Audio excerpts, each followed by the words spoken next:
What does it take to actually succeed in this country? Most people, after a couple of years here, are all stuck in some heavy debt and don't even know where they're going. If you have the financial education that you need, you are going to make different choices. Choices that are more whole for yourself. You're not going to do something because somebody said go do it. You're going to do it because you know that that is the right thing for you. For many people, the American dream is just a dream, not a reality. I believe in the personal saying that if you give a man fish, he will be hungry tomorrow. If you teach him how to fish, he will be richer for life.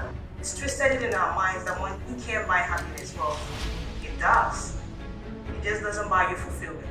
Fulfillment comes from within. But if you can stop believing the lies that the love of money is a root of evil, money doesn't buy happiness, stop believing those lies and start to tell yourself different things. Create awareness around your spending. Make some noise for Kenny Gates.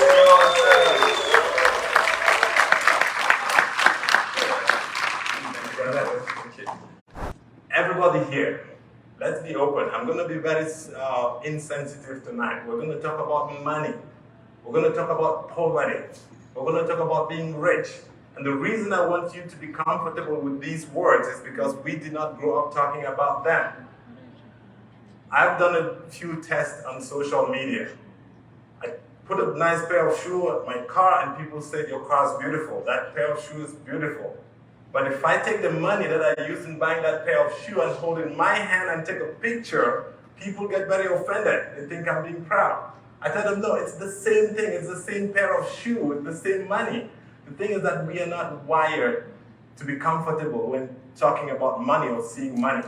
And that's why I want us from tonight to readjust that wiring. Because once you readjust it, everything goes easily. I'm not here tonight to invite you to join some company after this. I'm not here to invite you to sell some service. No, I want to guarantee that. I decided to share this because I made a commitment to myself. When I came to this country, I decided to study a few immigrant families. And after studying those families and checking how much they make and how much they spend, what's left at the end of the month, how long have they been here, I discovered that many people really are not living the life that I saw on Facebook when I was still back in Africa. I decided that I'm going to do something different. I decided to search, what does it take to actually succeed in this country? I Googled it. That would be the last place you would search for such reliable information. I remember typing on Google, what does it take to be rich in America? Because I couldn't find it. And now the reason I did that was because we all left some lives back where we came from. Nobody comes to Africa, to Canada, who has a very miserable life back there because it costs money. Just that plane ticket to come over here, not everybody can afford it. So everybody who comes here already has a certain standard. But I noticed that most people, after a couple of years here, are all stuck in some heavy debt and don't even know where they're going. So I decided that I will give myself that courage to learn what it takes to succeed in this country. And I invested a whole year studying money and financial literacy and a change in mindset. And like they say in the Bible, if you seek truly, you will find it. I found it. And when I found it, there was no way for me to say I found it. I had to test it on myself. So I gave a commitment to myself. I'm going to practice this knowledge. I'm going to test it on me. If it works, I'm going to teach people. I gave myself 4 years, and I had a financial target. But you know what? Before the 4 years, I got to that target, and I was surprised. I was really surprised. I always remember this day when I went to an ATM machine, and somebody had used it, and the receipt was hanging there. And when I pulled my money, I pulled out that receipt from the previous person, and I saw $12,000 in his bank account. And I was like, holy shit, somebody has $12,000 in this country, right? And that was it. But when I went through this process, and someday I looked at my bank account, and I remember that $12,000, I laughed, I smiled. And I knew that it wasn't money. This is it. I'm not saying this because I want to be proud. I'm saying this to prove to somebody sitting here that it's possible. I came from Africa 8 years ago, straight from Africa. And started my journey 6 years ago. 4 years into starting my journey, which was my target, I had $1 million net worth, cash. And that was my target. I told myself that if I can use this knowledge, if I make $1 million, I will start teaching it to my people. I cannot wait to be a billionaire before I teach it because I want to pull people along with me. I was just telling my brother here that we have a few billionaires and millionaires in the US. I want to see them here and from mostly our background. I'm sorry I'm talking background, but I know there are people from other ethnicities and stuff. But the idea is that I had to pick a niche. I had to pick a group of people. And I'm so impressed that I can see different people here. I can see people from Cameroon, from Ghana, from Kenya, from everybody. We are all one. So be open-minded, ladies and gentlemen. Tonight, we're here to make a difference, if possible, to share with you what I have learned so that you can apply it in your family. You could have a job and still learn financial literacy, how to use your money, how to do these things. You could be running a company, a business. You still need financial literacy. You still need mindset change. And I know for sure that that is the cure to poverty, financial literacy and a change in mindset. So, that's the introduction I have for us today. Just like I said, I'll be inviting Ada. Ada flew away from all the way from Montreal to come and share her knowledge today. Ada, welcome.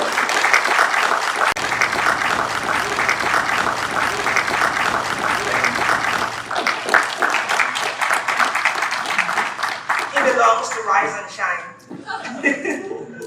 Hey guys, my name is Ida and I'm coming here from Montreal today. Unlike Kennedy, I don't have $1 million sitting in my bank account. That was then, $1 million. Not now, I have more than that.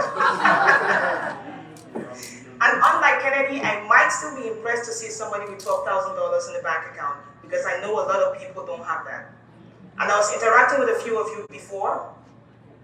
I have a 9-to-5 job. I'm self-employed. I have a 9-to-5 job. I'm a mom of 3 kids. I'm a wife. I'm an accountant, I'm a financial coach, I'm a mindset enthusiast. How do I get to do all of those? Because I think it's important. If you decide that something is important, you're going to make time for it.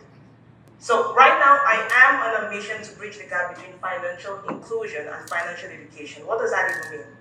When you come from a country like me, I came directly here from Cameroon. And when I got here, I got financial inclusion. Financial inclusion pretty much means that now you have access to funds that you don't necessarily, or you did not necessarily have before. You have access to those funds. But that inclusion doesn't always come with education. And because of that, a lot of people find themselves in a financial mess. Because you bring somebody who doesn't have any money, and you give them a credit card and say, hey, go use it. And they don't teach you how do you use your credit card.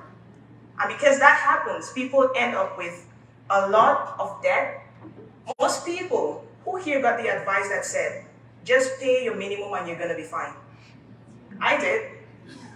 Who here got the advice that when they send you a letter in the mail, which is a credit card offer, accept it? I did. And when I asked the question, what does that mean? They said, it just means you're in good standing. So accept every single credit card that's offered to you because it just means you are in good standing. And all you have to do is pay the minimum and you're going to be fine. Well, I did that. And I ended up with $60,000 in debt. Some of you out here might be in that position right now. And that's why I'm on a mission to bridge the gap between financial inclusion and financial education because that piece is missing. So like I said, I'm a mom of 3, I'm an entrepreneur, I'm an accountant, financial coach, mindset coach. I came here in 2010 and I want to change people's lives through financial education because I know that if you have the financial education that you need, you are going to make different choices. Choices that are more whole for yourself. You're not going to do something because somebody said go do it. You're going to do it because you know that that is the right thing for you. Because when you do those things, you know where you're going and you know the things that are going to take you to that place. And so if you have financial education, you can regain control of your life and you can create the life that you love. And so that's my mission.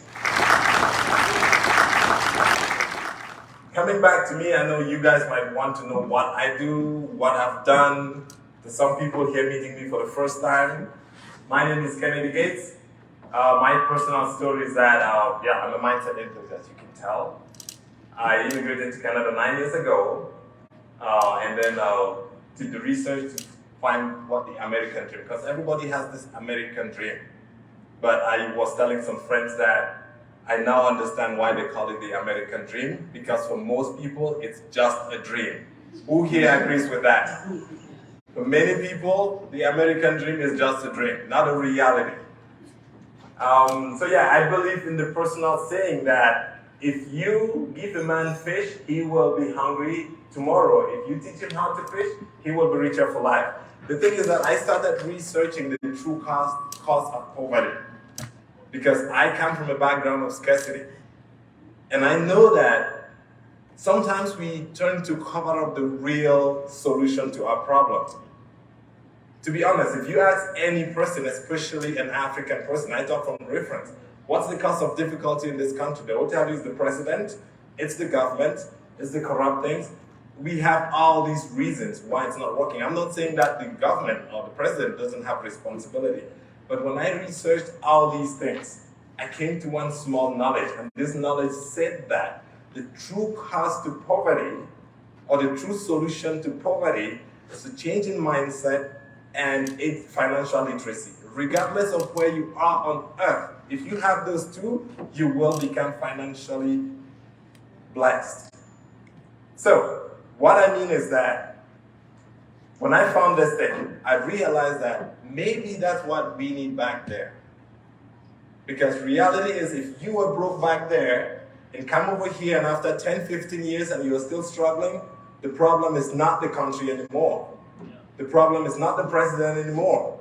The problem is not the corruption back home, because now you're here, there's less corruption, there is less, there's not the same president, and you're still struggling financially. So at that point, you have to step up and realize that the problem could be me. And I'm not calling it a problem, because if you are ignorant of some knowledge, you're not the problem. But I want you, after tonight, to realize that if after this level, you're still struggling financially, the problem is you, because you have the solution, but you've ignored it. Because prior to now, you probably did not have the solution, and you were struggling. And that's what I'm trying to give out tonight. And that's why I flew either in from Quebec to come here tonight. That's why my brother, who had to travel, had to postpone his journey to be here. So please be open-minded, and then let's soak it in. That's a simple question, but the answer is probably going to be very complicated. Where does your money go? Bills. I asked this question to a group of people the other time, and somebody said 80% of their income goes back home to take care of family back home. And I said, how do you live? If you're going to send 80% of your income to take care of your family in Africa, or back home, in China, wherever, how do you live? The only reason you're able to continue to exist, even though you're sending 80% of your money back home, is because you have a piece of plastic in your pocket and nobody ever taught you how to use. And you were spending all of that money, thinking you have money, because you can spend money you don't have. So by the end of the slide, I want to know, where does your money go? Answer that question for yourself. Where does your money go? He's not very happy. Credit card annual fees. Interest. Cash advance. These are useless expenses to me, because it doesn't add any value to you. But a lot of people pay this. You pay this. You probably pay more than $200 in interest every single month on your credit card. Overdraft fees. NSF. Useless expense. It doesn't add any value to you. But every single time you let your bank account go into overdraft, you're giving money to the bank for nothing. Who here has a gym membership and they never ever go to the gym? You're wasting your money. And you don't need a gym membership to do exercise. If you're broke, get outside and walk and cancel this. That's a big one, supporting family back home. I can't tell you not to support your family back home, but I can tell you, if you don't take care of yourself, you're soon going to resent your family back home. We don't like to hear that, but that's the truth. And you could tell yourself, well, it's my duty. Well, your first duty is to you. Your first duty is to you. We've been trained to believe that taking care of family back home is our first responsibility, but it's not. Your first responsibility is to take care of you. So if 80% of your income is going to supporting family back home, you need to start having a different conversation. Other people's emergencies. Has somebody ever called you to say, I have an emergency, I need to get some money from you, and that money never ever comes back to you? It's not your emergency. If you're taking care of other people's emergencies, you will not have the money to take care of your own emergency. So if your money is going there, you need to start having some new conversations. I'm not saying don't take care of people, but I'm saying other people's emergencies are not your emergencies. It might sound harsh, but it's the truth. Entertainment, partying when you were broke. Who here has had lots of summer parties this year? Nobody? If you have credit card debt, you have debt, and you're doing entertainment and parties while you're broke, you're putting yourself in a deeper hole. And all of those things you can completely live without. I haven't said don't buy food. I haven't said don't go to the hospital. I haven't said don't take care of your family. No. If your money goes to all of those places and you're broke, Ida says you need to stop. Vacations and traveling back home every single year. Some people do that. Let me tell you something, and I'm not prescribing this for anyone, but I haven't gone back home since I came. But I talk to my family every single day. I don't have to physically go back home to prove anything to anybody. These all come down to priorities. You don't have to go back home every single year. But some people have that on their calendar for every single year. And creating a fake persona in order to impress people.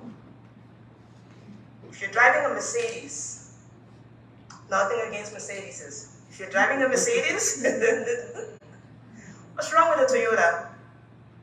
If you're broke and you're driving a Mercedes, there's something going on in here. Who knows what a gazinga spin is? You know some of those things that you have in every single color in your closet, and every time you see another one, you go and buy them? That's your gazinga spin. There's no reason you're buying those. I used to buy sunglasses all the time. I used to buy gadgets every single time. But those are just gazinga spins. Too much house and to the garbage. What is too much house? If you're spending more than 25% of your take-home pay on housing, too much house. And the last thing is to the garbage. What does that even mean?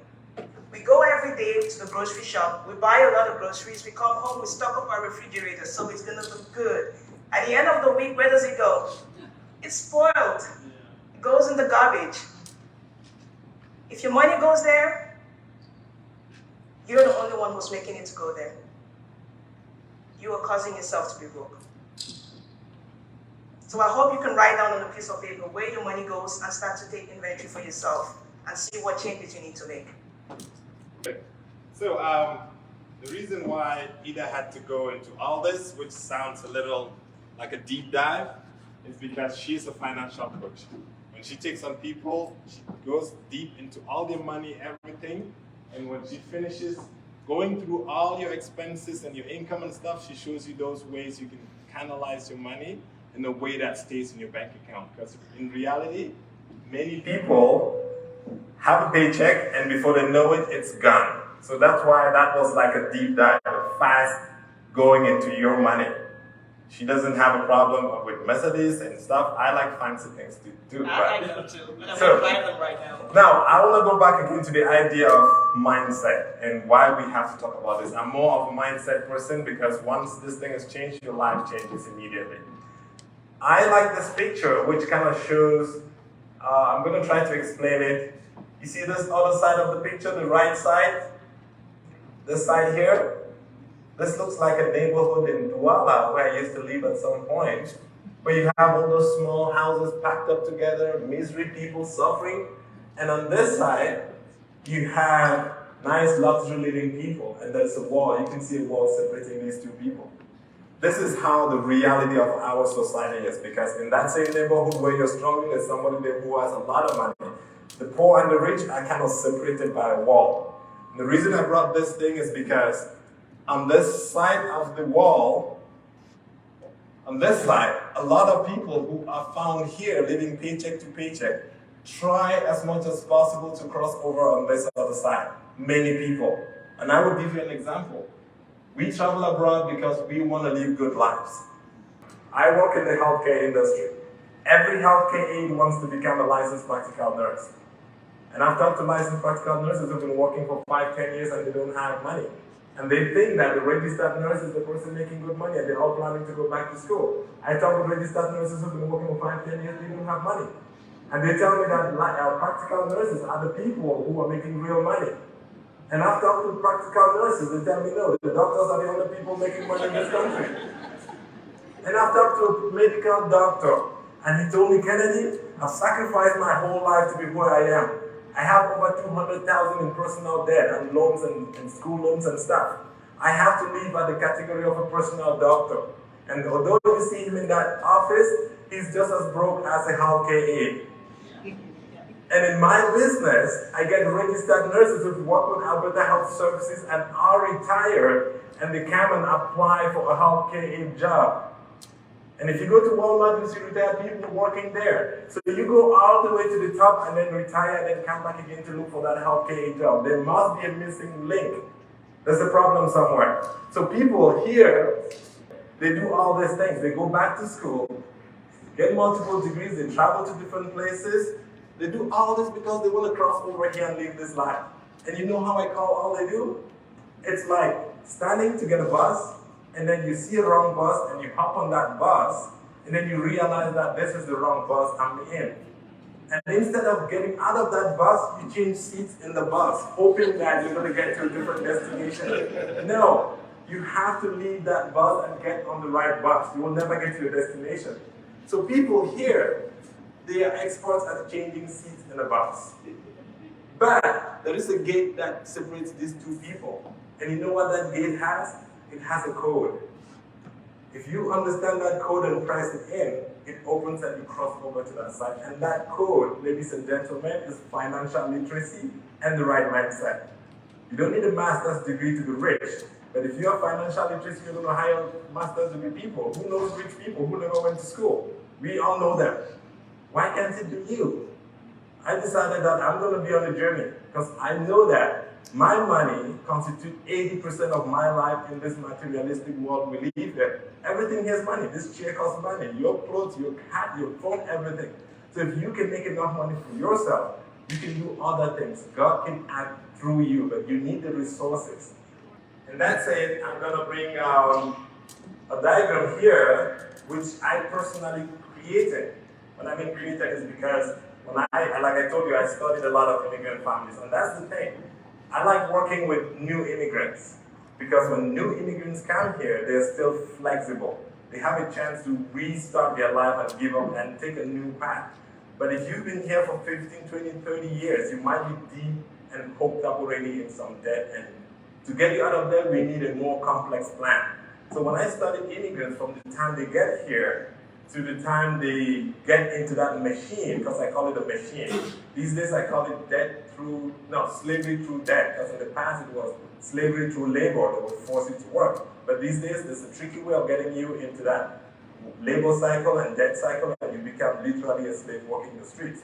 So when I studied most immigrants, and when I explain this, every person here can find themselves on this diagram. I'm not trying to expose anybody, I'm trying to show that this is the general cycle so that we can escape this immigrant cycle. I created it personally, there's no reference. Now, when an immigrant arrives as a newcomer, what usually happens is that they have a host family, somebody that receives them. And that host family is usually like a mentor to that new person because that new person knows nothing around. You get a resume, they give you a resume, they can show you where to go and drop it. They can add some fake references and some jobs you've done and stuff. And they tell you, go drop it here, go drop it there, and go drop it here. Because the moment you arrive, the desperation is to get a job as soon as possible. And now you get that resume, and the first thing, and also, banks are so smart here at initiating immigrants into that cycle. Because the moment you get here, you get a bank account open because you need a job, and 2 weeks after, you get a credit card mailed to you. And usually it's a celebration to us. I remember calling my friend back home, boy, I don't get my credit card, $1,000. Right? Your friend back home is so happy for you because they don't even have a credit card. Right? And so that's how you are initiated. And just like she said, you're given very little information because most of us don't come from backgrounds where we got used to using credit cards. But here's the first thing that's given to you. And then when you get that credit card, the first job we generally get is a degrading job. Because your career will not fit into the system directly, but you need something to put food on the table. I have worked in landscaping companies. I worked in moving companies. I even did some crazy vacuuming malls and stuff. So you have to do those jobs, and those jobs, they will kill your mind because from where we came from, sometimes we have better jobs. I had a government job in my place. I worked in a good office and stuff. So doing this job kills your personality. You feel very compromised. Yeah. At that point, your mind wants to catch up. You want to level up. You want to grow. And usually the first people, the people we go to for advice are usually other people from our country who have been here more than us. And they will tell you, you know what? Go to Bovali and do that power engineering. You will make a lot of money. Go to St. Andrew, go there and do your LPN. You will make a lot of money. Nurses are needed in this country. You will never like a job as a nurse. And that's the advice we get. And so when we go back to school at that point, on this diagram, here's where we are. So get ideas from other immigrants and tries to find a new. So we go back to school here. While you are in school in this country, there's something that still amazes me about education and school loans and stuff. It's easy for you. You get approved for a school loan. Even if you arrive here the same day, they don't have to check a lot of history about you. Almost everybody gets a school loan. And they will give you a grant of $5,000 and you're so happy. Right? So when you're in school, your credit card that you have been using and you were told to pay the minimum payments, you're fine.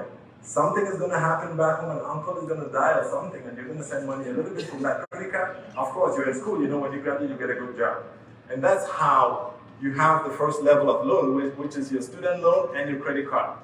And when you graduate here, yeah, we're going to come have good pictures. Social media is going to blow up. You graduated as a nurse, yeah, you're going to have a good job. And once you finish this, you see the way this country is built and the weather, you need a car. If not, life will be difficult for you. And go to Marlboro, go to any place, there's a sign here and take that car. And usually, it's always a way of your mind trying to catch up to that suffering that you've been. Because most people, they've been to Europe and they've struggled in other countries before getting here. At that point, your mind wants you to catch up. You see that big car, they say, no, the difference between this car and this one is just $50 or $100 in payment. You're like, why don't I just take a bigger one? After I'm graduated, I'll get a good job. And the car comes in at that point, and you graduated. And then you get that good job, full-time job, you have a car. The difficulty here is that at the time you get this job, you have car payments, you have a credit card, you have student loans, and that small basement or that apartment that you lived in starts feeling uncomfortable. Because you go to parties, you go to birthdays, and people live in these good houses. My friend here is a realtor. He sells you that good, nice house. Right? I'm not saying buying a nice house is not bad. What I mean is, buy the right house that is appropriate for you. She just mentioned too much of a house. Don't get tempted. So now, when you get to that point, because you have to move out of that basement or that apartment, and now at some point you have 1 or 2 kids, you need a better house. And that's where the mortgage comes in. And now you are at this point in this thing, and you have these 4 debts. And you see this plus 40 here? And after that plus 40, what's this? Who can identify this? Good. Good. This is my theory, and I say this very boldly. If you are above 40, and you have these 4 debts at the same time, you have a car payment, you have a new mortgage, you have a credit line, and you have a student loan. If you don't change your financial strategy right away, you just harm yourself for the rest of your life, honestly. Because your new mortgage takes 25 years for you to pay. How old are you? 40 or 41, 42? If you add 25 years to 40, you are 65, and that's a perfect retirement age. So my question is, did we come all this far to end up paying one house and one car? And then you're ashamed to go back home because some guy back home is going to build better houses than you here. And that's why I couldn't accept this cycle. Because I'm exposing this so that everybody can see themselves at every position.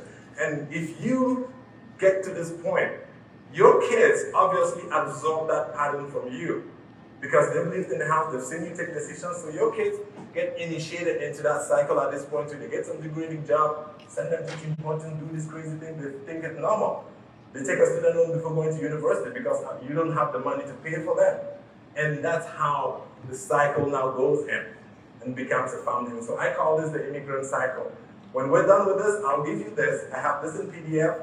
We'll upload them so that everybody can have this. I want you from today to see where you belong in this cycle and know that you need a financial strategy and a change in mindset to escape this. I'm sorry I'm going deeper and cheating on the time, but I think this is a good foundation for us to understand why we are here today.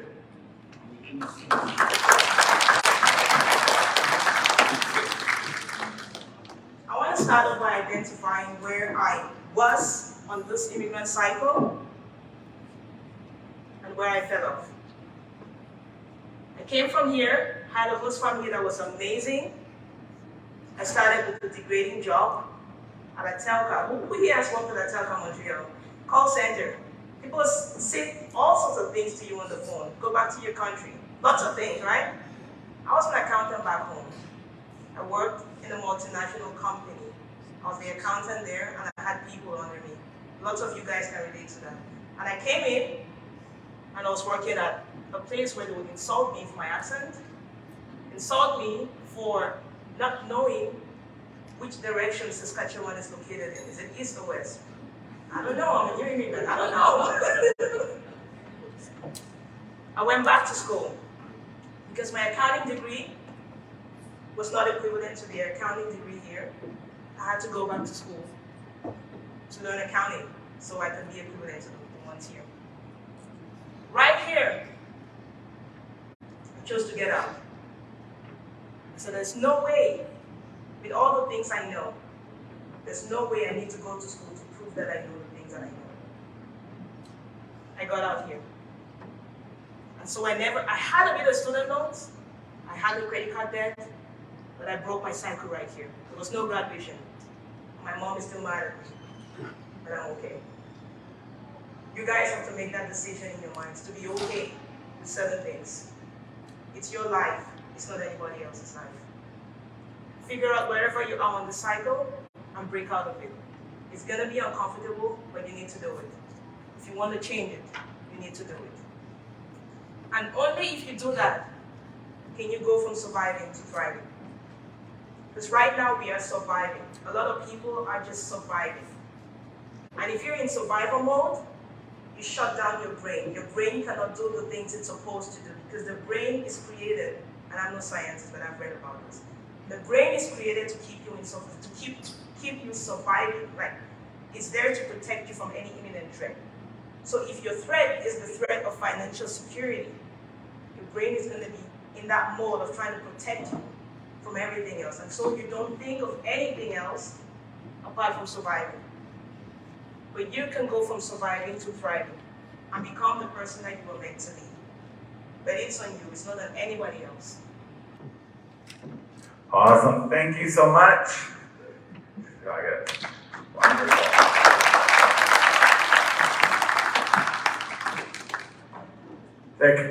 Are some of you guys feeling a little bit uncomfortable a little bit with some of that? Right? Be honest. It's okay. We're trying to create that safe space, right? When you're just like, you're looking at some of those things and like, darn, they got me with that. Yep, that first credit card. And then the little statement, oh, you can increase your credit card. All of a sudden you think you're rich. You're like, what? I got a $5,000 credit card now? It's like, you think if it's your own money, it's like we're going shopping.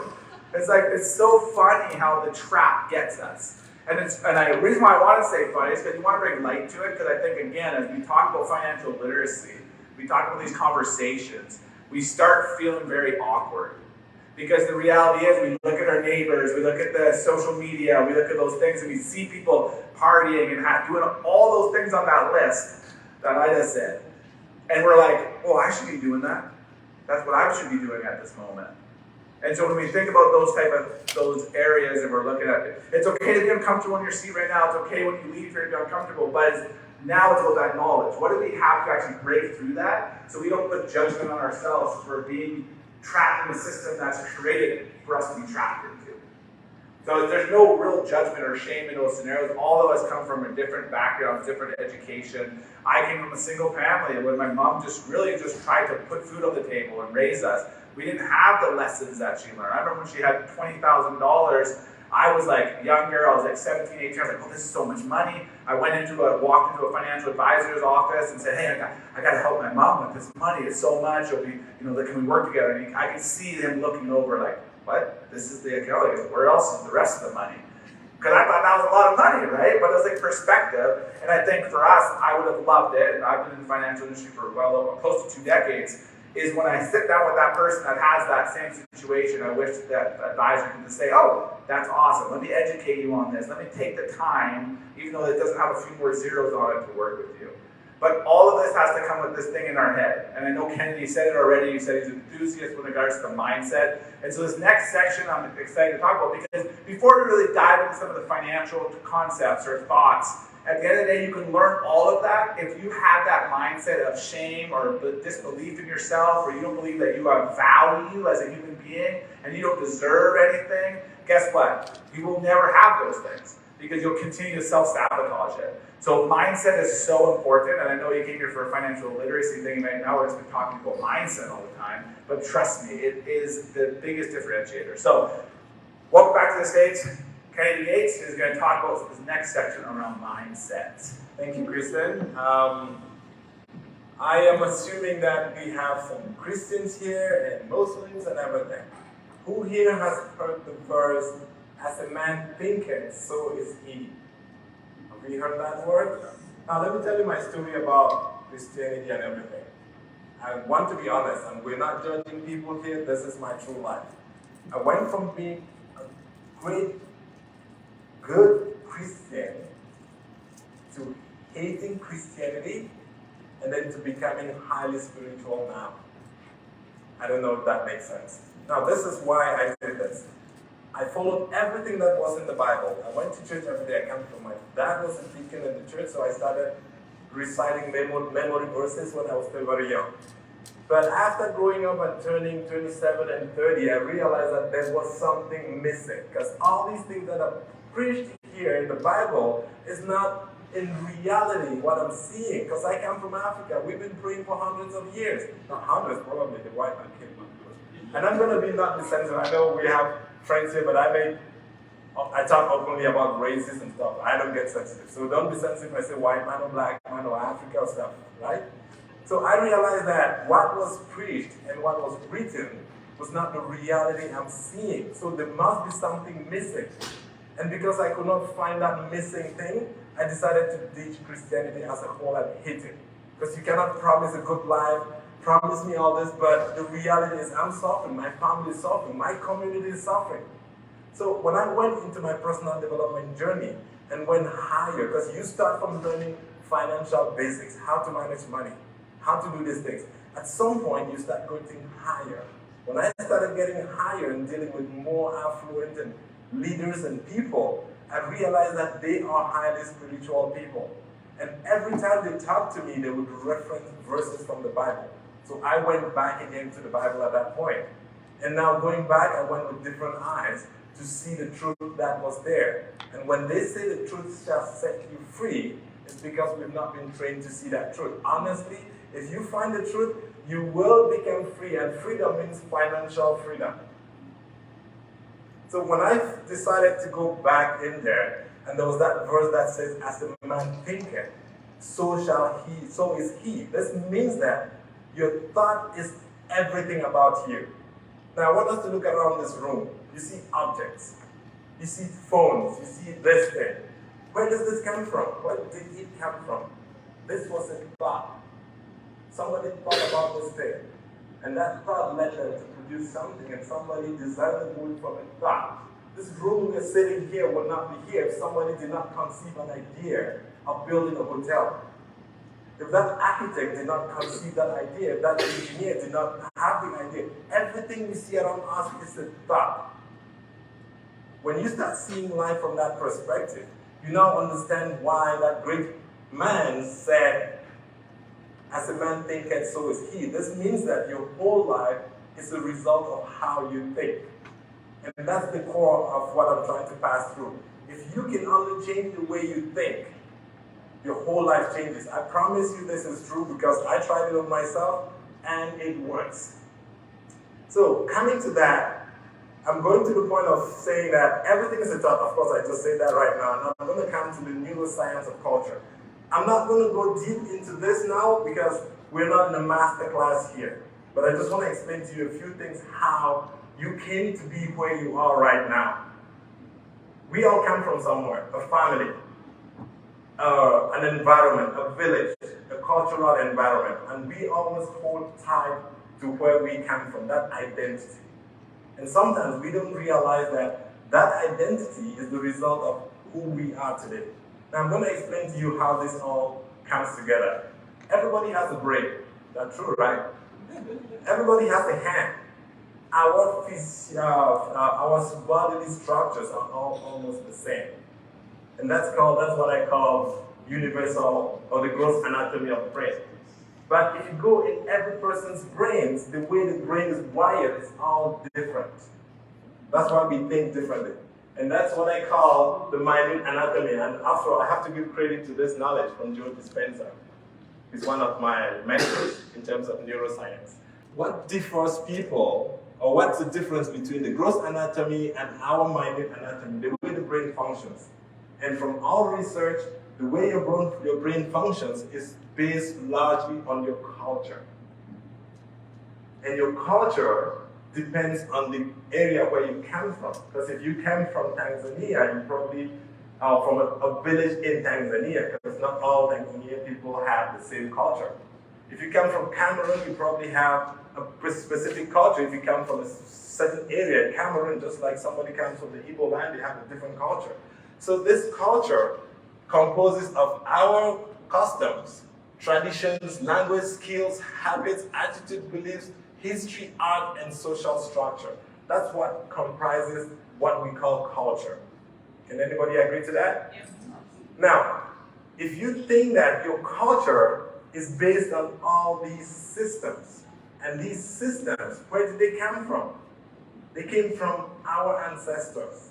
Now, I always make this joke with my people sometimes. We drink water in the horn of a cow, cleans it up, right? Sometimes I make jokes with them. It sounds a little like insulting, but it's just me trying to pass on a message. When these early people settled on that land, they did not have cups to drink water. They had to improvise something from their environment. And the best thing they could get at that moment was that horn that would hold water for them to drink. And that was maybe 200 years ago. They did that for survival. But today we have cups, glasses, everything. And we are going back to drinking the same cup with pride, thinking that that is our identity. My point is that culture is based on the past. So if you are thinking, if your thought is based on a culture which is based on all these customs, traditions, beliefs, and art, then you are literally living in the past. I know this is hard to understand. But every culture that is based on being fixed and emulating what great-grandparents did will eventually get extinct. I promise you. That's what Babylon felt. They did not adapt to new things coming up. So my point is that your culture, as much as it's good and you want to preserve it, you should have a mindset of developing a new culture that is based on where you are going in life, not based on where you came from. I don't know if you know it. My study of how the brain works means that if I want to become rich, I have to think, act, and feel rich. I'm not there yet, but I need to program my brain, because once you program that, you send a message to the universe to bring those things that you need to you. You cannot hold on to the past and think, act the way people did in the past, and you expect a better future for yourself. Again, this is from people who are changing lives and moving the universe forward. And I make this quote or this example sometimes. Who has been to a McDonald's store and seen the menu? I promise you the menu you're going to see next year is not the same menu you're seeing this year. They don't hold on to their culture. They know that we have to evolve. We have to make these burgers differently. We have to be creative. We have to design this based on where we want to go with our business and where things are going. Ladies and gentlemen, I come from a background where we eat a food called aju. If you do aju and decide to be creative because you think that the composition of this meal, I think if I change this, it can give better nutrients to the body and change it. My parents or my great-grandparents will be very mad at you for changing that one ingredient. So they resist every aspect of evolving the culture. And I know that your culture directly connects to how you think. I've studied many cultural organizations in this part of the world. 99% of cultural organizations have the theme, the preservation of the Wimbum culture. And if you're trying to preserve a culture, you are stuck in that very path. You will always think the way people of your place have always thought. The model should be the evolution and the advancement of our culture. And if you say you want to evolve and advance your culture, you must have a vision of where you want to be 30, 40 years from now and design the culture to reflect where you want to be, not where you came from. So I want you from now, there will be a lot of presentation on how you can start changing all this. And slowly you will have a dream for yourself. Slowly you will find a vision for yourself. And once you find that vision, that dream, automatically your actions will start aligning to the person you want to become. You are changing your personal culture. You will start trying new things. You will start practicing new things. I make jokes with people sometimes that we travel from Africa and we're still living in Africa. Because I see a home that comes from there. They buy the same food from the same African store. They eat the same menu every day, every week. And my point is, why did you travel if you have to live the same way you were living there? You're not trying new things. You're not evolving. And that's what starts your brain to being always used to the things or doing the same things you've been used to. And when certain knowledge comes, your brain will resist it because it's not used to trying new things. I'm going to do a small crazy exercise. I want everybody to fold your arms. Just fold your arms naturally. Don't think about it. Now you folded your arms. Can you tell me which arm is on top? Right for most people. Yeah, now I want you to do something. I want you to fold it in reverse. See, it's difficult for some people and it feels awkward. Does it feel awkward? You know why it feels awkward? Because your brain has been programmed to fold your arm the other way without you knowing why it's done that way. And so you've gone into the habit. So what I was doing is that what you did today by folding your arm the other way, you just touched a part of your brain that has never been touched. That's why it felt uncomfortable. And once you understand this and how to change a culture, it's going to be uncomfortable. But if you train your brain to start changing those regular habits of everyday living and changing them slowly, someday you will act and become a new person. And that person that you become, which I will be explaining here, will be the future person that you want to be. Okay, my clicker. Okay, so I went from your thoughts. How you think determines how you feel, right? When you saw this ad on Facebook, many people saw this ad to be here on Facebook. When you saw it, you listened to it to the end, and something was judging in your brain that should I go or should I not go? It came from a thought. And your thoughts always determine how you feel. How you feel determines how you act, the actions you take in your life. And how you take your actions in your life will always connect to your personality. What do we call personality? Personality is how you act and feel. How you act and feel together will form your personality. So when science has even gone to the point of categorizing people into different personalities. And once you think that I am of this personality, you're actually stuck to that identity. Because you say, oh, I'm always like this, I know myself. Right? Now, the whole point is that your personality directly creates your personal reality. If you look at people, how they act and feel creates how their life goes and how things happen to them.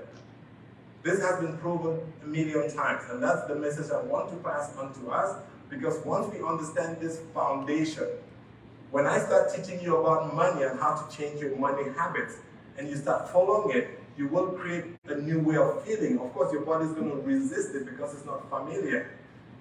You will create a new mindset, and slowly, you will create a new reality. So the point here is that if you can reverse engineer this, you will see that if you can only affect how you think, it will affect your personal reality in life, because it follows this same chain of events every single time.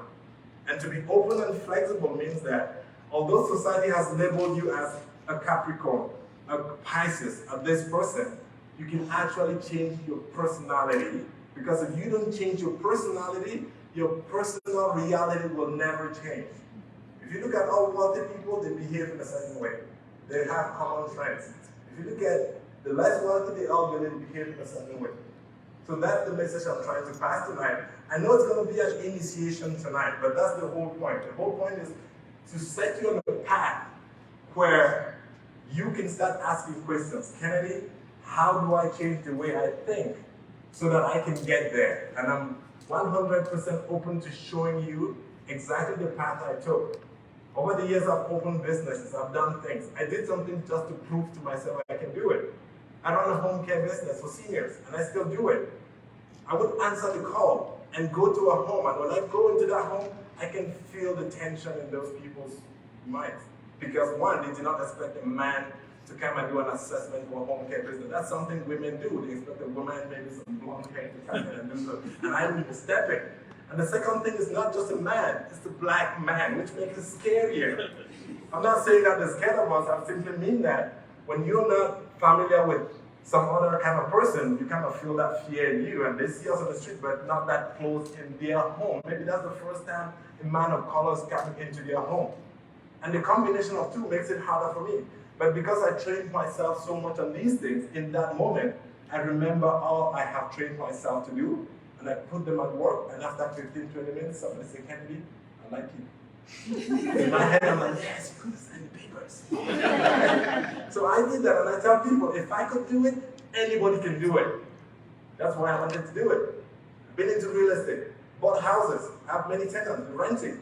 If I could do it, anybody can do it. So me doing these things was to test them on myself, so I can show people that all the insecurities you have are just insecurities. You can do it, you can achieve the life you have here. Now, if I were to give $1 million free to somebody, who here would be happy? How would you feel? So excited, right? Now just think about it. If somebody were to just give you $1 million right now, would that be helpful? Would you jump and celebrate? Would you be so happy? You would be. Now, if I were to give you $1 million so you don't wake up tomorrow morning, who here will take $1 million? Nobody. Think about it clearly. This means that you're waking up tomorrow is worth more than $1 million. And you would be so excited if you had $1 million alive, right? But how many people here wake up in the morning very grumpy and complaining and not even remembering that this waking up, I am waking up, is more than $1 million in value. And that's why I had that thing there, welcome to heaven. Many people do not understand. The truth is that this city, Calgary, we are in, a few weeks ago was classified as one of the most livable cities on earth. We all agree, right? Canada has been classified many times as the most livable countries on earth. We all agree to that. This means that if there is a heaven on this earth, my brother and sister, you are there already. There's no better place. If you don't trust what I say, travel to Europe, see how people want to come to Canada. Go to other places. You are on heaven. You are in heaven, but living a slavish life. It's like going to church your whole life, praying to God, following all these things, and then you make it to heaven someday and you're the person living the fools in heaven. So I want us to be able to recognize that this country is heaven on earth, and to be able to live life like people who are living in heaven on earth.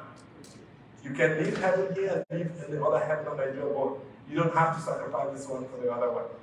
So, I hope I initiated the information. I hope you're able to take it. Like I said, tonight we're going to touch these things and then give you a bunch of recommendations at the end.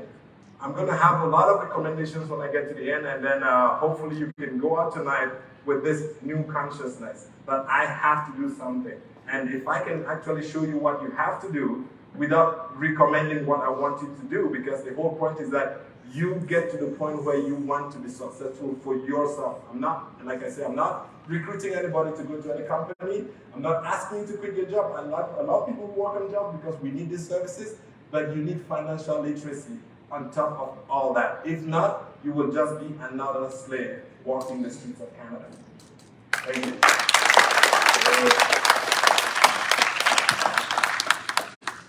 As you can see, he's passionate about the mindset because it really leads to everything, which is so amazing. Think about this for a second.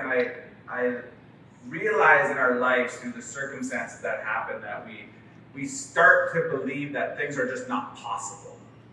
Right? We get ourselves in this rut of this. We don't think that creating financial freedom for ourselves is going to be possible. I think of it as, when you look in your house and you walk in that front door and you first got here, you're excited about life, you're going to build this thing, and then, something like you go to the supermarket to pay for the food for your family and you get that decline on your credit on your card because you're overdrawn, right? And all of a sudden you come home and you have this box of dreams and goals and things like that you had, and you took that box and you put it in the closet right beside the front entry where you put your coats. And every time something like that happened, like a car gets declined, or you have to send money, or you made a mistake, or somebody hits you in your car and you're set back, just more stuff piles in front of that box, and it gets further and further into your closet. From the life circumstances that some things you had control over, others you don't. And so, just for 1 second, I want all of you guys to just close your eyes for a second. And I want you guys to just think of that box. Think of what that box was, and it might have been years that you've even thought of those dreams, or thought of those goals that are in that box. I want you to think of going into that closet and pushing everything away, everything aside that was covering it. You're going to see this box on the end, at the end of the closet, back of the closet. You're going to pull it out, you're going to bring it to your kitchen table, and just imagine opening up that box and letting all of those things flush and come back out. Think about those dreams, and I'm doing this not to be cruel. I'm doing this for you guys to think about that those dreams are actually possible. That the reality is, regardless of whatever story you've been told or circumstance that's happened into your life, that box that you've hidden for so many years, if you just imagine it, think about it, whether that's, maybe it's just being able to provide for the family back home while providing for your family here. Maybe that isn't being able to go on a vacation with your family. Maybe that is just having no debt, or having your mortgage paid off, or those credit cards or student loans gone. Maybe those are part of the dreams that we can have accomplished. And then it's to the next, to provide for others, to be able to educate others and train. And whatever that dream may be, it's your dream. And I want you guys to realize that it matters, and that you matter, and it is okay. And all of that stems from that mindset that he was just talking about. We're freeing our minds to dream. This next section we're going to step into, we're going to be able to dive into more of the actual tangibles. I'd love to hear from yourself what kind of put you on this path of being excited for financial literacy, and why it becomes so important for you to be teaching and sharing that on a day-to-day basis with others. Well, first of all, because my background is in accounting, I kind of thought that I knew things that I was supposed to know, but recognizing that I didn't know those things, even though I technically should have known them, I started to ask myself, what about the people who don't even know where to look for the information? And because it's something that I personally struggle with, because like I said, I mentioned before, my personal journey, just doing the things that other people said to do, I had $60,000 in debt between credit cards and car loans that rolled into each other. And I knew the feeling that it gave me and my husband. I was like, okay, I don't like this feeling. I need to change it. And in changing it and in applying the things that work for me, and I look around and I see people in the same situation, I'm like, okay, I need to share this information because I have this gift for a reason. I can speak, I can influence people, I can do stuff. A lot of you guys have probably seen me on TikTok or Facebook or YouTube. I'm everywhere. Wherever you are, you're going to see me. Because this information, I didn't have the person that, I didn't have an Ida or Kennedy when I move to Canada. So I want to be that person for the other people who are coming in. Awesome. I know I get this, and I know for yourself, Kennedy, is a lot of it like, oh, well, Kennedy, you have such a good personality, and you can talk and engage with others. So it's like, maybe I can't do that, maybe I'm shy or I'm that. What would you have to say to the people who are thinking like they use that as a way to limit themselves based on their personalities? Because I know you teach about financial literacy is not about whether you are good at speaking or putting people in a room. So what would you say to those people that are kind of like, but I'm not that? What I would say is that personally, and that's why I mentioned that I came directly from Africa to here, because we always think that people who have been in Europe and other countries, they've experienced life in this country, or it's not very different there like here. So when I mentioned that I came from Africa directly to here, I simply meant that I came with all the insecurity that we all come with. I came with the insecurity of being African in this country. I came with the insecurity of having a strong accent. I came with the insecurity of whatever you can think of. And I've been with people in society, in communities where I wanted to do this, and they'll tell me, boy, that kind of business, you will not succeed in this country. It's not for people like us. Or you don't have the advantage that people had. And that's the reason why I decided to go all in and do real estate investing and start a service business, hire people and manage people. My point was that I wanted to prove to myself that I can overcome all these insecurities and make it. So the whole thing is that all the things you think that are stopping you or that are the reason are just an illusion trying to keep you back. If you can overcome all that through a change in mindset and actually understand how money works, because the truth is, you could make money, you could start a business, you could do a few transactions, but if you make money without following the rules of making money, you will lose it at some point, like he did. But if you do it with a system, you will keep it forever. So I don't want you to stumble on it or have it by some chance. I want you to plan it and know what you are doing. So that's my point of insecurity. Everything, we talk about advantages. We've heard things like white privilege. The fact is, it's an illusion. We breathe the same air. You all have competitive advantages. When I talk about financial literacy, this thing is because financial freedom. The idea is that we all sitting here have something unique. That's why there are not two Luises on this planet. That's why there are not two people like you here. We all have a different brain, which means that we can think something unique. That unique thing that you have is what I call your calling, what I call your gift, what I call your raison d'etre. That's why you were born. And many people will go through life without finding that one thing. You know why? Because of insecurities. Who I am, that the world has brainwashed you to think that you're a lesser human being because you're African or Asian or something.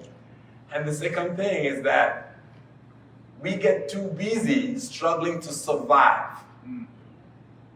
Imagine what you would be doing if money wasn't a problem.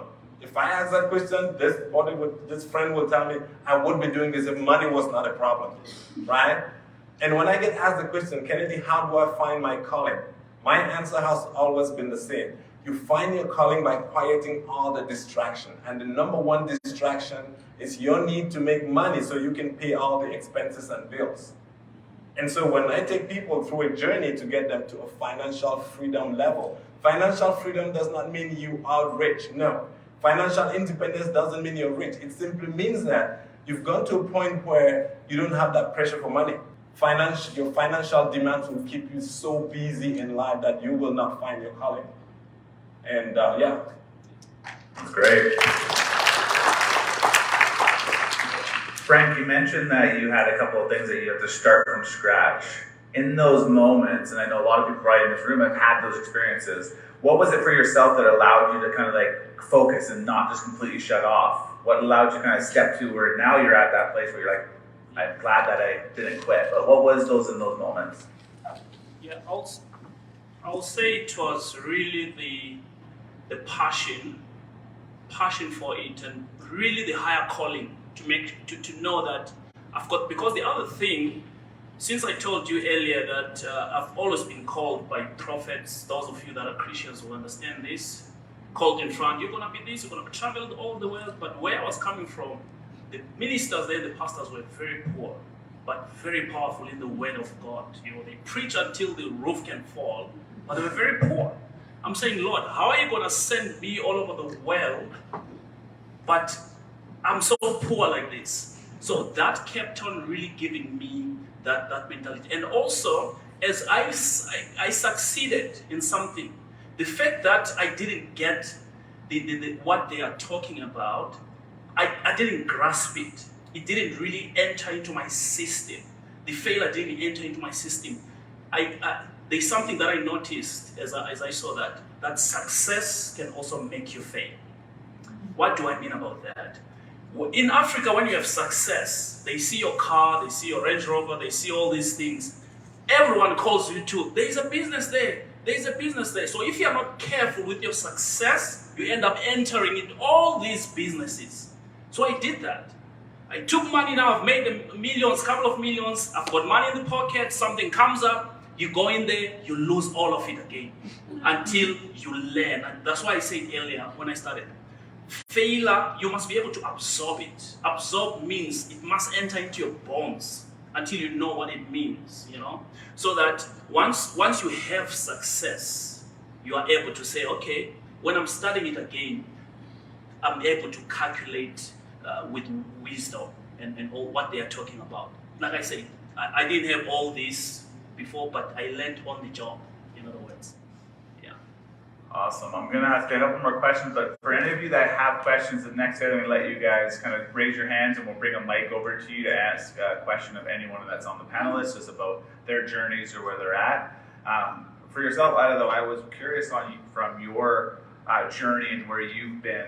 What would you say is like that bigger differentiator for yourself of that people could really, if they started to do this one thing, it would help them like start shifting their mindset to get to financial freedom? Like you've talked with a lot of people. So what would be like that one thing? The first thing is really just awareness. A lot of people have no idea anything about their own money. Nothing. You ask a person, how much do you spend on groceries a month? Who knows how much you spend on groceries a month? Show of hands, you know? Show of hands. There we go. A couple hands. Yeah. Amazing. But that is something which is extremely important to you. So for me, the first thing is always about creating awareness. Because some people, I spoke to somebody not too long ago, he says that he's a refugee. His mom came over as a refugee. And he's just never cared about money because he thinks money is not important. And so he says, how do you help somebody who doesn't care about money? How do you make them care?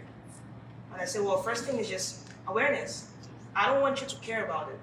I want you to know where it goes. And when you start looking and you see where it goes, and then you ask yourself, is this really where I want my money to go?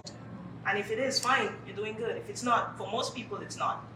But they've never ever created the awareness to know that this is actually how I spend my money.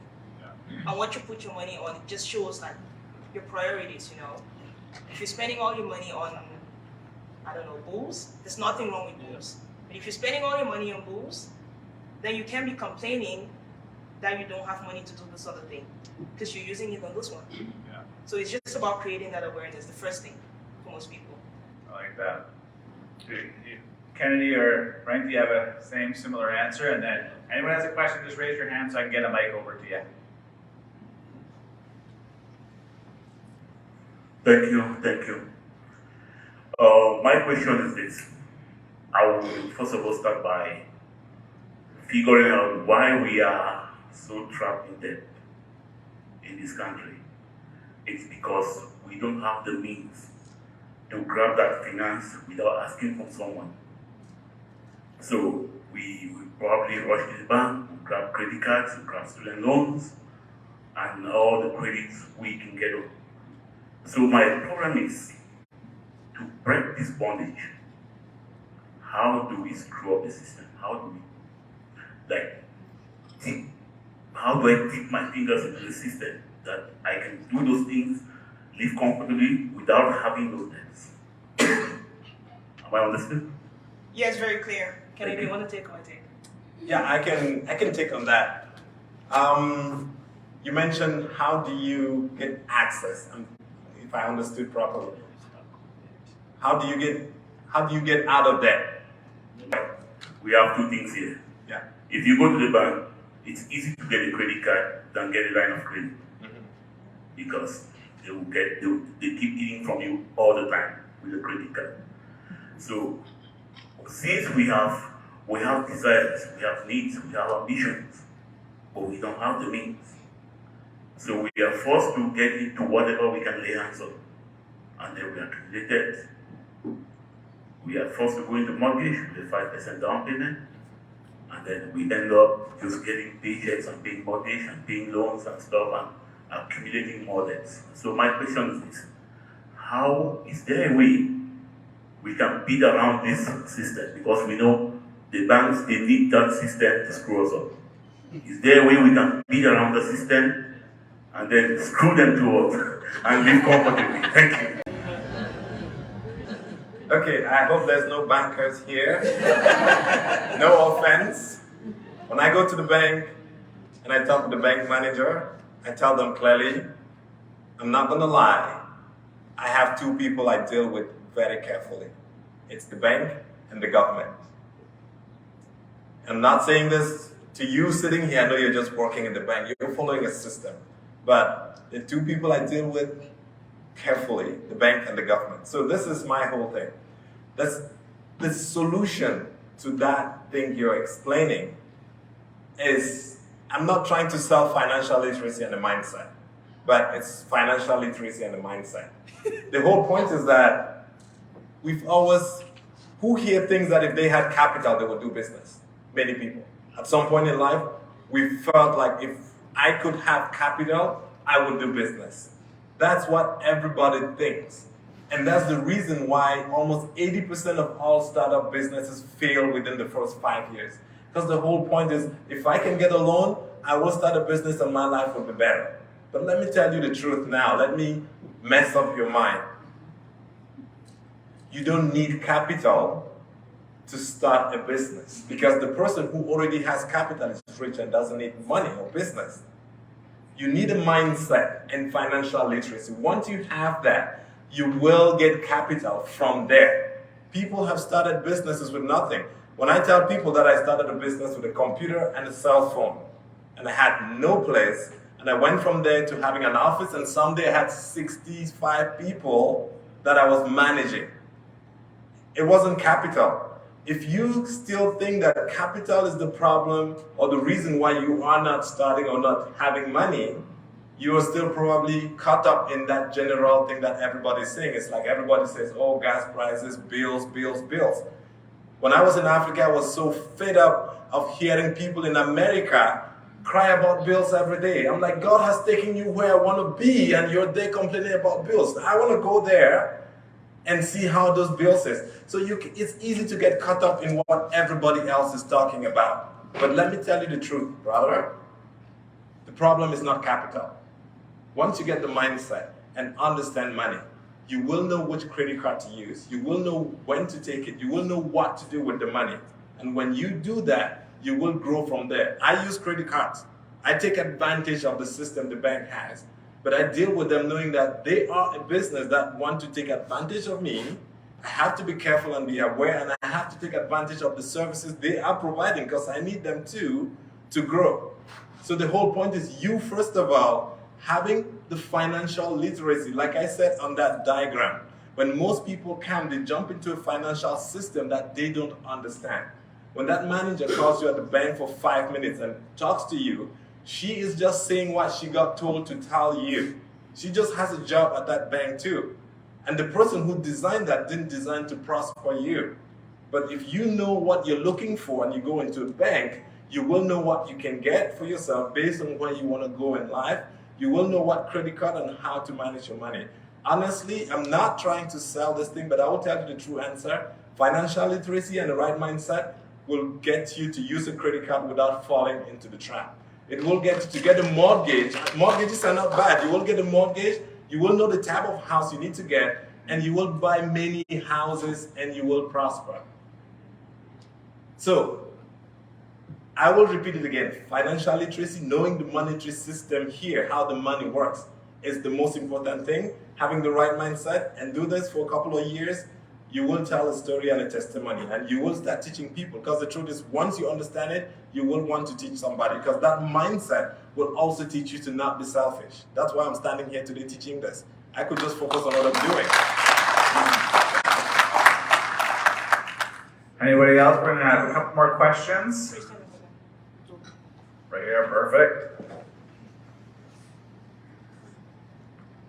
Okay, thank you. My name is Joseph. Thank you, Kennedy, for this great initiative. I want to ask you, like you see people struggling financially, and also you have an idea to help them. You know, like in our community, especially the Black. So the way we see ourselves, sometimes we are scared of ourselves. Like maybe we don't have the trust or whatever, and then you have good intention.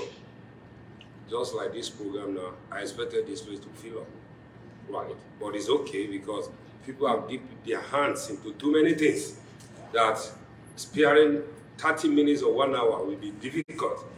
Now my question, like, how do you manage rejection? Like you have the mindset yourself and you are succeeding and you want to help somebody to do the same, but the guy is like, hey, I don't trust you. So to this level, how do you manage that rejection? Thank you. Okay, managing rejection, I think I get satisfied when I truly and genuinely try to help people and they don't get it. They don't absorb it. They don't accept what I'm doing. I feel fulfilled regardless. And that's the whole point of mindset. When you do what you have to do and do it with all your heart, you feel convinced. If we leave this room today and everybody goes and say, okay, damn it, he's doing what he said, I go back to my regular life, I'm going to keep grinding on my job, I'm going to keep doing the same thing I'm doing, I will be fulfilled that I tried my best to help you or to get you to come on board with me.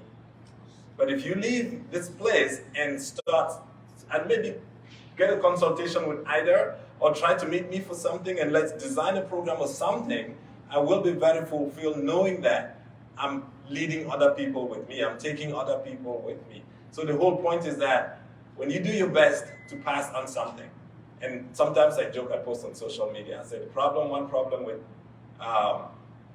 poor people is that if you give them for free, they think it's a trap. If you ask them to pay, they say they don't have money.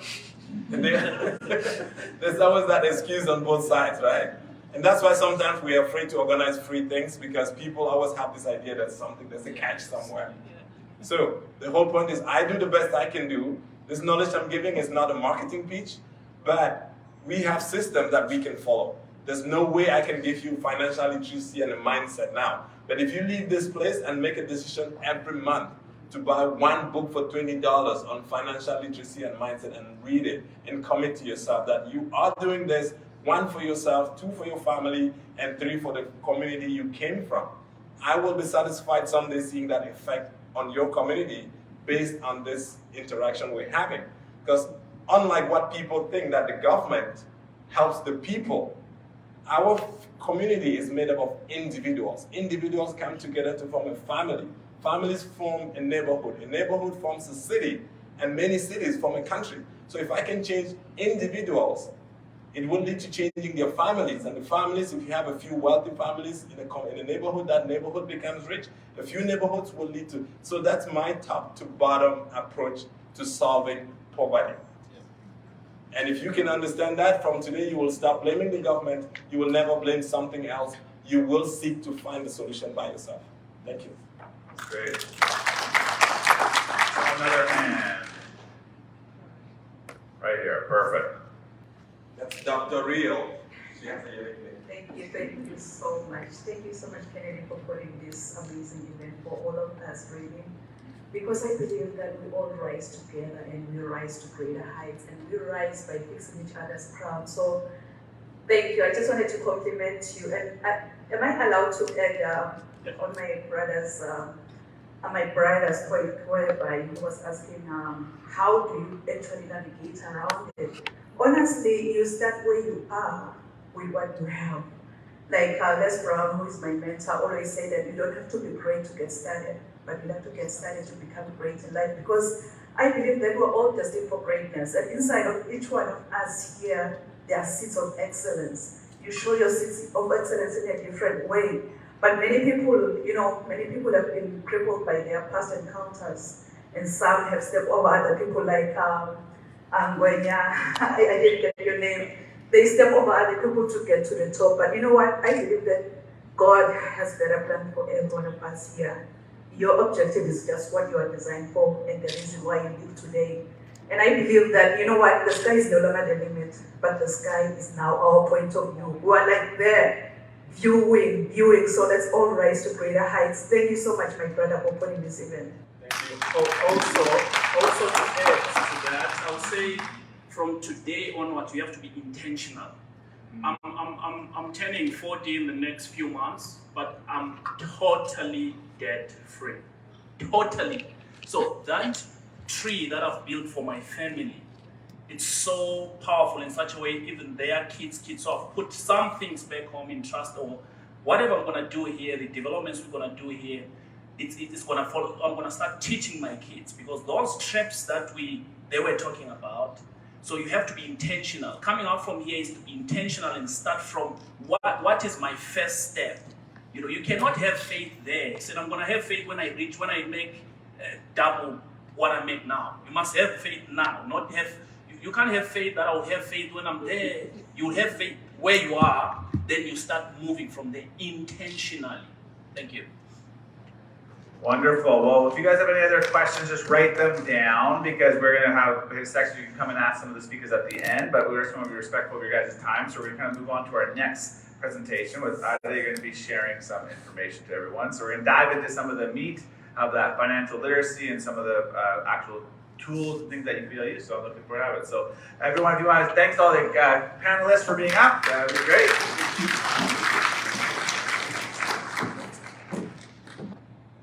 So when it comes to personal finance, financial literacy, what is really at stake? This is a kid with cancer. Who here has lost somebody to a deadly disease? Cancer, something, a friend, a neighbor? I have. A lot of people have. What has this got to do with financial literacy? Here's my belief. I truly believe that the person who has the solution to this problem is stuck somewhere in debt. Is stuck somewhere in a pile of financial mess. Has a lot of student loans, and they cannot think of anything else other than paying off the student loans, other than making the next extra dollar. They went to school, they have all the knowledge they need, they have the skills and the things they need, but all they could think of is the debt. And as long as people continue to think only about survival, we're going to continue to have problems like this. I can't solve cancer. I can't. That's not my calling. But that's the calling of somebody probably sitting in this room. And if you can get yourself to a place where you don't have to worry about survival, then you can start to solve problems like this. So what's at stake? Humanity is at stake.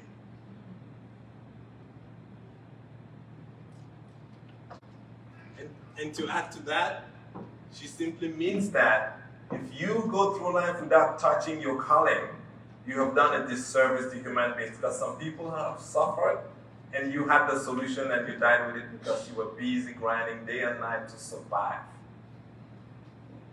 And so sometimes you would just sit and you would have a little idea just come to you. And Kennedy and I were talking not long ago, and I said, and he was about to talk, I said, hey, stop. And it's like, what's going on? I said, I saw a picture in my head and I need to tell you what I saw. And he started talking. I said, no, you need to stop and listen. Because those ideas come in flashes. And if you cannot quiet your mind enough to get those ideas from your head to paper, it's gone. But the ideas are going to keep coming. And as long as your mind is too busy to listen, it's never going to get from idea to action. So what is really at stake? Every everything, everything. I need us to go from surviving to thriving. Kennedy right here, he's excited to share this. Nobody's paying $1 to him, but he's happy.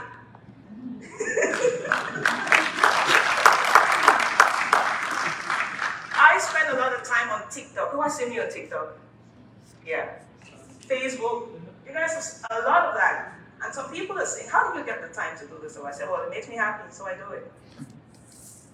And a lot of my videos, I'm sitting in my car. Why am I doing that? I'm coming from home. I drop my kids at daycare. When I'm driving, ideas come to me. You need to identify the time when ideas come to you. Whenever I'm driving, ideas come to me. And so, with my kid in the car, yes, I'm having a conversation with them, but I have something that I need to put to paper, if not, it's gone. And so once I drop my son at daycare, I get in the car, I press my dashboard, and I speak.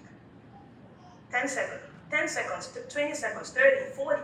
Sometimes I will sit there for 8 minutes. Yes, I'm gonna go late to work, 10 minutes late, because I need to get that message out. And I'm okay with that. Because for me, it's important. Because I know that the one person who is gonna see that information is gonna change their life. Somebody who's making a little bit less today, and who's having maybe a little bit less in the CCB for whatever reason, and has no idea why the Canada Child Benefit is going down. They don't know that it's because of XYZ that has happened. If that message gets to them, it can make a difference for them. And so I would press my record, and I'll speak a message for a minute, and I'll post it on TikTok. And some people are gonna come and say, hey, you're trying to scheme the government. Well, I know why I'm doing what I'm doing. So even when you're doing something good, and I'm speaking to my brother over there in the blue, even when you're doing something good, there are people who are still not going to appreciate you for what you're doing. So you might as well just do you. So long as it brings you fulfillment, so long as you know that that is part of your thriving. Because I know I am becoming the person I am meant to be. I'm not even near it. I know there's still so much more, and there's so much more for all of you. But lots of people have stopped dreaming, because they're trying to survive. So let's get from surviving to thriving. That's my financial journey, like I said. I started off with more than, I forgot to put a plus there. It's $60,000 plus. I stopped calculating. It's $60,000 plus in debt. And that was between my credit cards. That credit card started off as a $1,000 secured credit card when I just got to Canada. A secure credit card. Who else had a secure credit card? Yeah. It pretty much means when you go to the bank to open up to get a credit card, they say you need to put down that amount of money in order for us to give you that kind of credit card. And I was coming from Cameroon, and yes, I had a good job, and so I had the money. So I put down $1,000. I put like a lot of money in the bank, and I gave them. I said, yeah, take the $1,000 and put it and give me the credit card, because the people that I met said they need to get a credit card. And so I got it. And I said, okay, now I have it. How do I use it? I said, oh, just use it. They're going to send you a bill at the end of the month. And then you need to at least pay the minimum. What should they have said? Pay your bill. But they said, no, pay the minimum. Because that's what somebody else had told them. And that's the same thing I might have told a lot of people before learning the lesson of this. My first car, I paid cash for it, $3,000. And at some point I was like, I want a new car. I went into the dealership, sign here. I signed, and I drove out with the car. A few years later, the car was beginning to give me some troubles, and I said, well, we just need to go and trade in the car. I went in to trade the car, and for the car I wanted to get, they said if you give like $20 more, you could get a better car, a newer one. And so I did. Nobody tells you what the actual cost of the car is, but they tell you what you're gonna pay every 2 weeks. And so I took it. And then down the road, this is my stupid mistake. Down the road, we're having our third kid. And the car seats could not fit properly in the back row that we needed them to. So I got a new car. Stupid car. I hadn't finished paying off the other one, but they said, well, we could roll over the balance you have on the car. We could roll it onto the new one, and it's just gonna be like $20 more. I said, yeah, I'll take it. I took a brand new car, I drove it out of the dealership. And so when I started getting, my husband and I, when we started getting intentional with our money, and we said, okay, I said, we make too much money to be living paycheck to paycheck. We make too much money to be broke. What is going on? And so when we started putting things down, that was the day I actually checked the car documents, and I'm an accountant. That was the day I checked the car documents to see how much that car actually cost us. $45,000 for a car. And I had paid that car for more than a year, and I still owed them more than $39,000 on the car. Yep. It was $49,000 because there were balances rolled onto it. And this might be the story for a lot of you. If you don't know about, just go check your papers. Just check it. And so the day we did the totals, and it was like 60,000 and counting, I said, okay, you know what, stop. I said, we're taking this car back to the dealership. And my husband said, no, we're not. I said, yes, we are. So we kind of just went back and forth on that. Finally, I said, if we can pay this car off within 2 years and everything else within 2 years, I'm okay keeping it. But if we do our numbers and we cannot pay it off in 2 years, it needs to go. And I was willing to go back to a basic car because I wanted to get rid of that. A lot of people are not willing to be uncomfortable to get what they want because you care too much about what people think about you. I don't. You need to get to a place where you're comfortable with people not liking you. You need to get to a place where you're comfortable with people talking BS about you. So long as you know what you're doing, so long as you know you're not hurting anybody, you're doing what is good for you, be okay with that, because you can't please everybody. We paid it all off within 2 years because we set the goal. It's gone. And right now, I'm spreading a message to empower my community because I know there's nobody out there doing this. I know it's a calling in my heart. And that's why I'm doing this. Nobody's paying me money to come out here and speak in public like this. I like to do it. And Kennedy likes to do it. And so we collaborate on things like this. Because we know by being the people we were not for our community, we can create wealth for the community.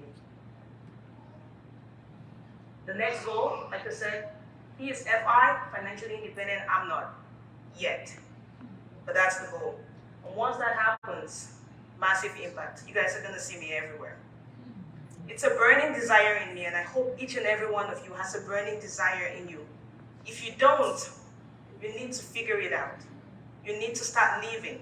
You need to stop surviving and actually start living. Because you have something in you which is uniquely you.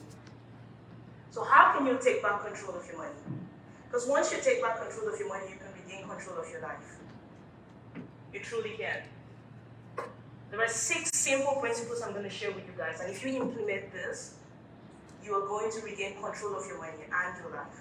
Because guess what? The person who controls your money basically controls your life. So if you can take back that control, you will take back your life.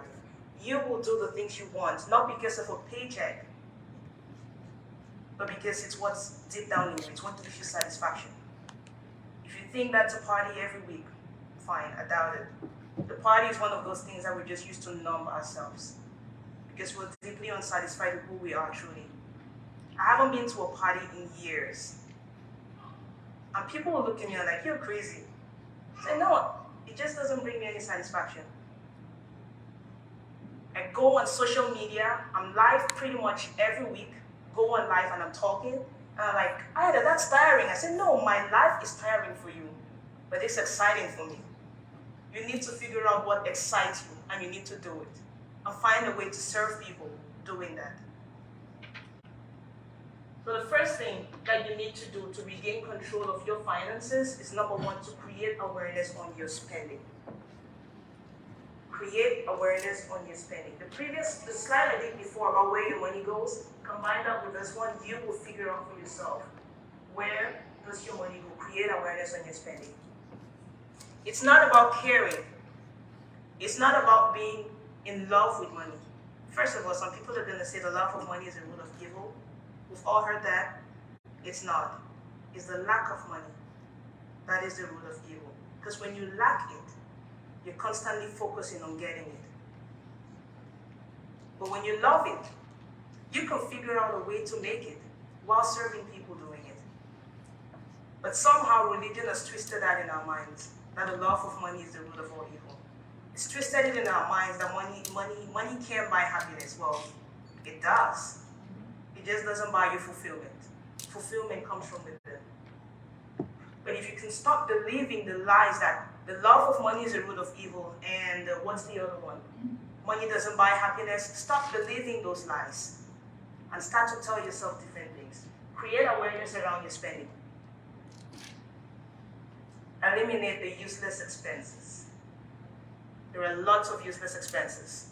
I listed a few of them. Useless expenses are the ones that add no value at all in your life. That's something very simple you can do. NSF fees, bank charges. There are some bank charges you gotta pay for, but a lot of them you don't need to pay for.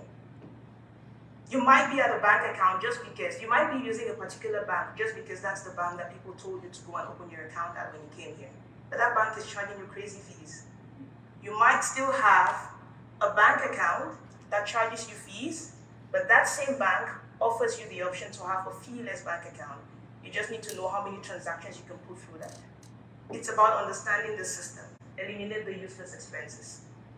And in addition to those ones that are completely useless in general, there are some expenses that are useless to individuals. For me, spending money on alcohol is useless, but it's useful for some people. I would eliminate that from my budget, but if it's important to you, include it in yours. It's about creating a life that is for you. Spending money on certain luxury items, for me, it's useless. For some people, it gives them satisfaction. Create awareness around your spending. Eliminate the useless expenses for yourself. Number 1 and number 2. The third one is discuss your long-term goals. This is a conversation that people don't have. If you're a couple, have you ever asked yourself what your husband's long-term goal really is? Or if you're or the husband, have you asked your wife what her long-term goal really is? And are you guys working towards are your goals aligned, first of all? And are you guys working towards those goals? If you can discuss your long-term goals, then it gets easier to discuss the finances around those long-term goals. It gets easier to kind of streamline the things you're supposed to be doing now in order to attain those goals that you have set for yourself. The next thing is to pay off your debt. Don't carry a balance on your credit card. You're paying a lot of fees. Something that should give you a reality check, if you look at the back of your credit card statement, it actually tells you if you only pay the minimum on your credit card every single month, it's going to take you, say you have a $24,000 credit card, it's going to take you like 25 plus years to pay it off. You really want to be paying off for your past life? You want to be paying that 25 years into the future? Think about those things. And the information is there. It's on the back. You cannot say the bank did not tell you. But it's written in tiny prints so you don't see it. And most people don't even open up their statement because they are afraid of the monster that's waiting for them. But who created the monster? You did. You can't say the bank is screwing you over. You took the card and you made some purchases for things you don't need, with money you don't have, to pay for a life you cannot afford. And then you're getting mad that you're sending money to the bank to pay for your stupidity. Sorry for using that word, but that was me. That was me. Create healthy boundaries. This is a difficult one for a lot of people. And when I talk of boundaries, a boundary is not a wall. It's not about blocking things. It's about knowing the things that you allow and the things that you don't allow. You really, really need to set boundaries. And the common one that I want a lot of people to set is in terms of the kind of support that you're going to give to family. I want you to support your family, but I want you to have a boundary around that. Because people are going to call you to say, hey, I need X amount of dollars for this emergency. You don't even know if truly it's an emergency. Maybe it is. Is it your emergency? You have to make that distinction and then make a conscious choice within your boundaries to help. Don't help out of a feeling of some obligation. Your first obligation is to you, your kids, your spouse, Taking care of your parents is a cultural thing which we have accepted. It's not your duty, but it's a nice thing to do. But if you cannot take care of your four walls, you cannot be taking care of somebody else's four walls. So if you're choosing to take care of your family, something up here has to go. You can't have it all if you don't have the money to have it all. You have to set yourself up to have it all. And the last one, and the most important one, be a lifelong learner. That is the thing that was a game changer for me. I came across a guy who was called Dave Ramsey. Who's heard of him? You've heard of him? Awesome. I was living my life on borrowed money until I read his book, The Total Money Makeover. It's like, it tells you, in plain terms, no sugarcoating, no nothing. He tells you right off the bat, like it's like, okay, it's dumb to spend money you don't have on things you don't need to impress people you don't even like. Why do we do that? We do it all the time. We really, really do it all the time. And the reason I mentioned Dave Ramsey is I learned from him. And it's using his baby step 1, 2, 3 that we were able to pay off our debt. Some of his methods are extreme. I like them, but it doesn't necessarily apply to everybody. Because if you have a goal of building a credit score, then you need to use your credit card. And so that is against his system, but it's about understanding what you want and seeing how it applies to you. So I've gone really quickly across over all of this for time constraints, but those are things that are really, really important for us to be able to do. If you can simply apply those 6 principles in your life today, starting from today, not tomorrow. Today, you have a piece of paper. Write one thing that you're going to take care of today when you leave here. Just write it down. Because if you write it down, then you're promising yourself you're going to do it. If you keep it in your head, guess what? When you step out of here, you're going to see, oh, the gas prices went up, and you're going to forget that you made a commitment to yourself just now. So write it down. Write down one commitment from here, at least, of something you're going to start to take care of from here. And make sure you start to do this for yourself if you want to regain control of your finances and to change your life, because the fate of humanity depends on you becoming the person that you were meant to be. Thank you. When we buy appliances, they come with a user manual. We all agree. Everything we buy comes with a user manual. When you buy a phone, a computer, maybe an appliance, they come with a small piece of paper that tells you what to do, what not to do, and how to troubleshoot. Without this small user manual, we would struggle with a lot of things. Financial literacy is the user manual that tells you how to use the money that you're making. So it's a user manual for people who just want to take control of their money and understand this is one of the many ways of managing money. It's a percentile system, which means that it's percentages of what you're making. And it can vary depending on each person. Just like what she's saying, if you wanted to apply it and really succeed, you would have probably to meet her and she can guide you through so you can talk about it. So this I'm giving right here, it's a user manual and anybody can apply it, anybody can use it. Now, let me go to the next slide here. Who can remember, who's old enough? I grew up in Africa. Who can see that small box over there? Did anybody use that thing too? When you were at home a kid and putting money coins inside? I used to call it the bank. Right? And I would go buy it from a carpenter and put money, and someday when I'm so hungry and need money, I'll take a knife and open that small corner and shake out the coins, and you can relate, right? So I decided to use this because we can connect to this old bank easily. In Canada, we have piggy banks, and we can throw coins in there. So the idea is that this is one of the many ways of managing your money. Now I'm giving you that user manual. Because I always say this. If people took their paychecks with a user manual, just like when you buy something, it comes with a user manual. If you were to be given your paycheck and they tell you that for this paycheck, I want you to do this, I want you to do this, I want you to do this, people would have more control. But while you buy things with user manuals, your paycheck is thrown at you and you're left to figure it out by yourself. So this is one of the user manual you can apply for your personal finances. Again, there are many of them, and the application of this user manual is completely subjective. It depends on your current situation. So in designing this user manual, your income is your main thing that comes in. When your income comes in, if you really want to get to a point of financial freedom, you have to design your life in a way that your personal expenses, your overall expenses, should not be over 55% of your income. This means that when I send this to you, I want you to take, well, how much do I make? What is 55% of the money I make? That should be a total. And this comes down to that basic financial rule. You can't imagine, up till today, people still cannot live below their means. And this is where I wanted to change that programming. When we grew up in Africa, I'm sure we heard it, our parents told us, live within your means. Who heard that? When you live within your means, the problem is that you're living hand to mouth. It means consume what you're making. The reality or the truth about it, what you should do is live below your means, which means that no matter how small you make, you have to live below that. There are people here who should be living in a one-bedroom apartment somewhere, but they're living in a three-bedroom house because they want to catch up to what everybody else is doing.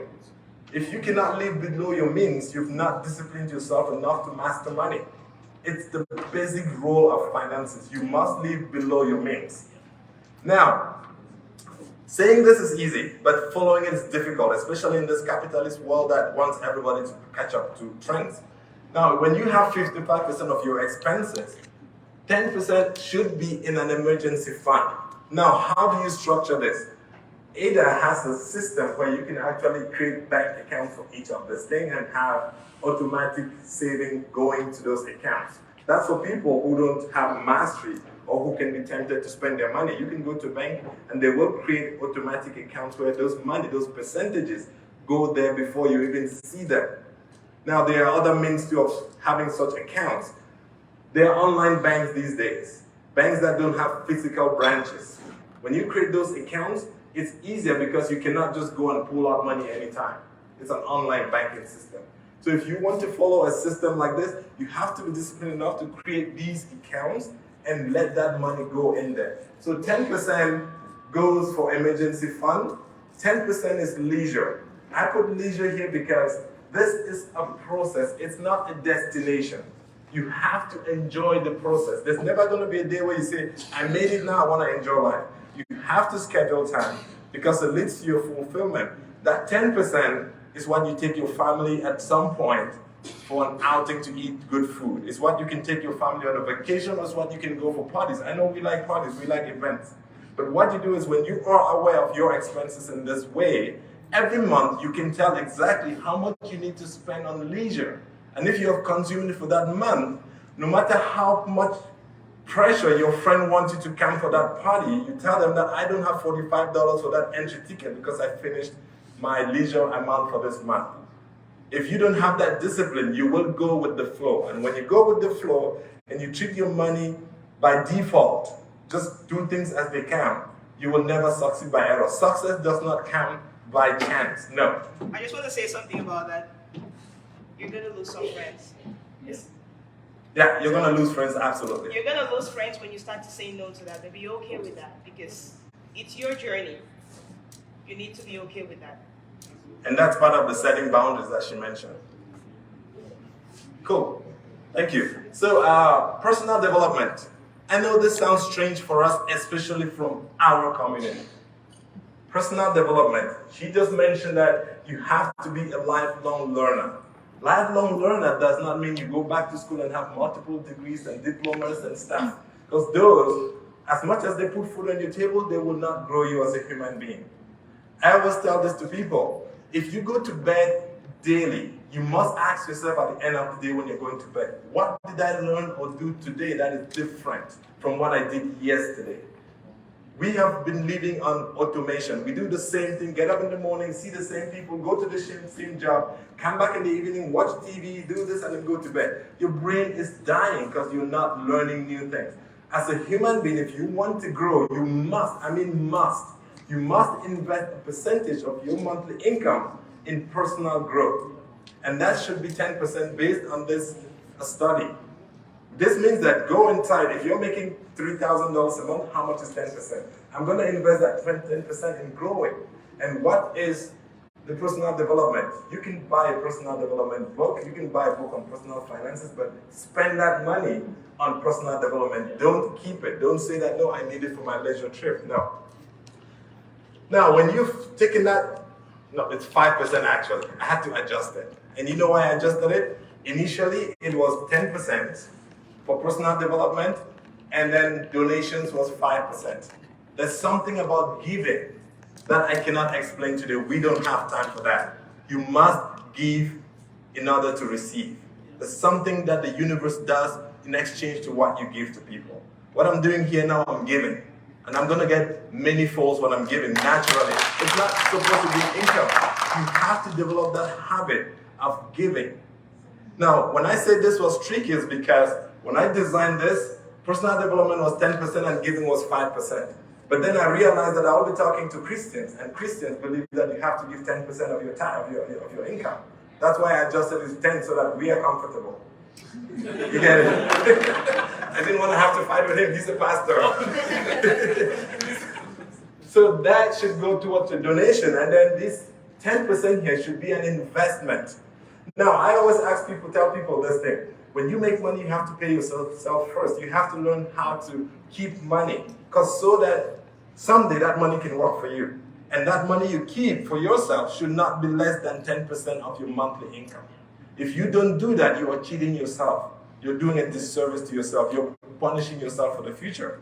Now, when you keep this money and you invest it, someday your money is going to work for you, because the whole idea of financial independence or freedom is that you work so hard, but at some point get your money to start working for you so that you can free yourself from it and then focus on finding your calling. Focus on asking yourself, God, why did I come to this earth? What service do you want me to do?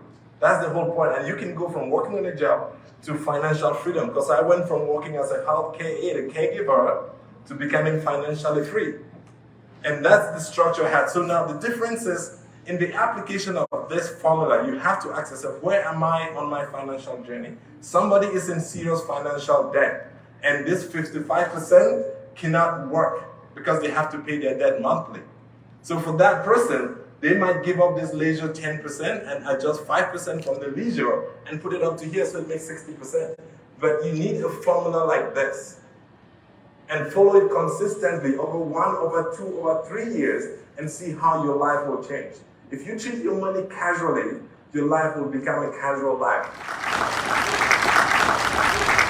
For more insightful conversations with entrepreneurs, check out this video right here. I think you'll love it. Continue to enjoy, and I'll see you there.